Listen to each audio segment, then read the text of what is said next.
अंबेडकर नगर जिले के आलापुर में हम पहुंच चुके हैं, जहां राजकीय आयुर्वेदिक चिकित्सालय द्वारा आरोपुर में एक कैंप का आयोजन किया गया है। तो हम सीधे संपर्क करते हैं डॉक्टर साहब से। मैडम जी, आपका परिचय? डॉक्टर सीमा प्रजापति, चिकित्सा अधिकारी आलापुर। सर, आज किस योजना के तहत यहाँ कैंप किया गया है? आयुष आपके द्वारा एक योजना चलती है उत्तर प्रदेश सरकार के द्वारा।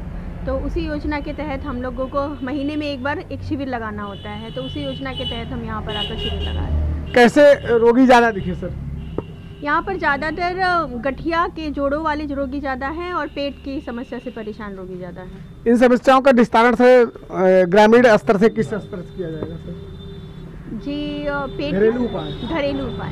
पेट की समस्या में देखिए, अक्सर आजकल के लोगों का खाने पीने का रूटीन बहुत ही गड़बड़ हो गया है। इस वजह से पेट की समस्याएं ज़्यादा होती हैं। जैसे हम पहले ज़माने का देखें तो वहाँ पर इतनी दिक्कतें नहीं होती थी, क्योंकि खान पान बहुत सही सभ्य तरीके से होता था, संयम के साथ होता था। अब क्या है कि पेट भरा हो या ना भरा हो उससे फ़र्क नहीं पड़ता। बस समय हो गया खाने का, सुबह 8 बज गए 9 बज गए तो नाश्ता करना है, दोपहर का टाइम हो गया तो खाना सामने आ गया, तो भूख हो या ना हो खाना खाना ही है। और भी बाहर की चीज़ें, इधर उधर की चीज़ें, गंदगी वाली चीज़ें, ये सारी चीज़ें खाने पीने से इस वजह से थोड़ी सी दिक्कतें ज़्यादा बढ़ गई हैं। बस यही है, संयम से खाना खाइए। जब आपको भूख लगी हो तभी खाना खाइए, और जितना आपका पेट आपको इजाज़त दे रहा हो उतना ही खाना खाइए। भूख से एक रोटी कम भले ही खाइए, पर एक रोटी ज़्यादा मत खाइए। सर, दिनचर्या कैसी होनी चाहिए?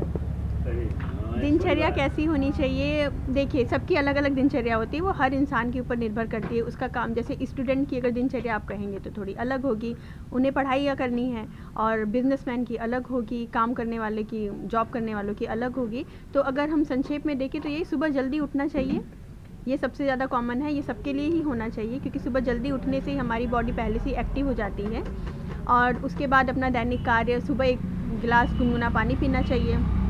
उसके बाद अपना फ्रेश होने के बाद, ब्रश करने के बाद कुछ हल्का फुल्का कुछ खा सकते हैं, मीठा खा सकते हैं, जिससे एनर्जी बनी रहे शरीर में। और फिर उसके बाद अगर आपका कोई प्रोडक्टिव काम हो तो वो उस समय करना चाहिए। जैसे सुबह का जो समय होता है हमारा ब्रह्म मुहूर्त, उस समय जितना आपका प्रोडक्टिव काम हो, जो अच्छा काम हो, जिसमें आपको ज़्यादा दिमाग लगाना हो, और तो वो काम उस समय अगर आप करेंगे तो बहुत कम समय में और बहुत इफ़ेक्टिव तरीके से वो काम होता है। इस वजह से जो भी आपके पूरे दिन का जो सबसे प्रोडक्टिव काम हो वो करना चाहिए उस समय। और फिर उसके बाद वही दैनिक क्रिया, नाश्ता वाश्ता करके उसके बाद अपने काम पे निकल जाना, यही सब। रात में खाना थोड़ा जल्दी खा लेना चाहिए। खाने और सोने के बीच में कम से कम 2 घंटे का गैप होना चाहिए।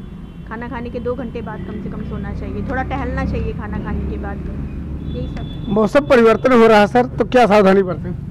मौसम परिवर्तन हो रहा है तो इसमें ठंडी चीज़ें ज़्यादा ना खाएं, क्योंकि अब इस समय मौसम सर्द जुकाम बहुत ज़्यादा लोगों को हो रहा है। ठंडी चीज़ें ज़्यादा नहीं खानी है। बहुत मीठी चीज़ों की वजह से भी कफ बढ़ता है शरीर में, तो उसकी वजह से भी जुकाम का प्रकोप हो जाता है। तो आजकल क्या है, आइसक्रीम एक तो ठंडा और मीठा, वो नुकसान कर रहा है। कोल्ड ड्रिंक हो गया, ठंडी फ्रिज में रखी हुई मिठाइयाँ, ये सभी नुकसान करती हैं।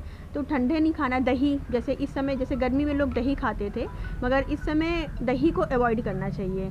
अगर बहुत मन है तो दही का छाछ बनाकर ले सकते हो, वो भी दिन में। रात में तो दही बिल्कुल ही नहीं लेनी चाहिए, और अगर दिन में भी लेने का मन है तो उसका छाछ बना के, यानी उसमें पानी मिलाकर उसे मथ के तब लें। ऐसे ही नॉर्मल दही, वो भी मीठा मिलाकर खाना काफ़ी नुकसान कर देगी। यही सब है। मौसमी फल खाने चाहिए।